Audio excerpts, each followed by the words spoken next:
เป็นขอสาวนักเรียนตำโตจนได้กลมก็โซละนอเจ้าเอ๋ย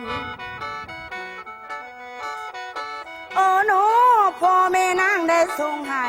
เป็นเงินใช้ส่งเรียนขายงัวเกียนพร้อมทั้งควายบากเทิกตูมดไปเมบ่จมนางพะล่วงล่อต้มเอาไปให้ผู้เบาโตนั่นแล้วเจ้าเอ๋ย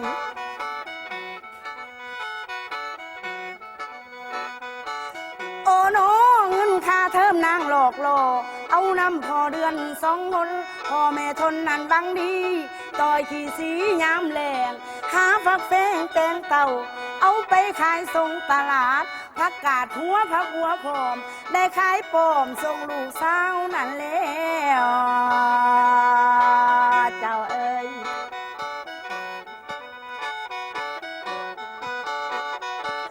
โอ้โนทางพ่อแม่ผาแทงฝ่าวอยากให้ลูกได้เป็นครูทั้งลูกสาวก็เลยทูฝ่าวอยากมีแต่คนหน่อยพ่อแม่ขออยากมีนาหาเงินมาฝ่าวเก็บส่งลูกสาวส่งแต่อยากพอต่อต้องมักน้อยใจนั่นแล้วเจ้าเอ๋ย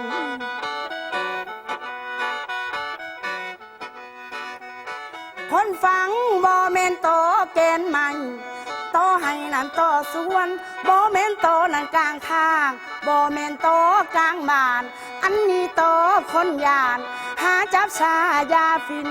ผู้ใดตำกะจนวินผู้สาวตำเกิดยืงทองนอนในห้องจนวิงเวียนเจยนั่นแล้วโอ้โนสาวนักเรียนคือน้องได้มาลงตำโตเลยบ่ได้เรียนโตละน้อเจ้า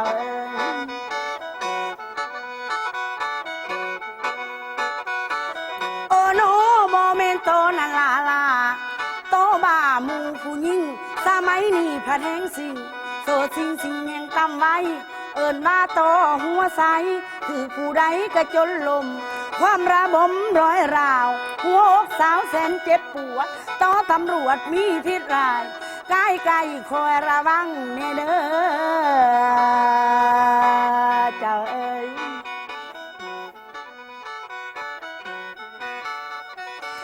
โอ้โนการเรียนนางเลยผาดพังเสียทาย่อนตำโตสาวนักเรียนในตกโมย้อนว่าโตมาตำตองได้ไปเรียนอยู่ในห้องคนเดียวจนเข้าสาไม่ได้ฟ้าน้ำตาลูกสาวเรียนเก่งล้นคนใดผัดเมนล้านนั่นแล้ว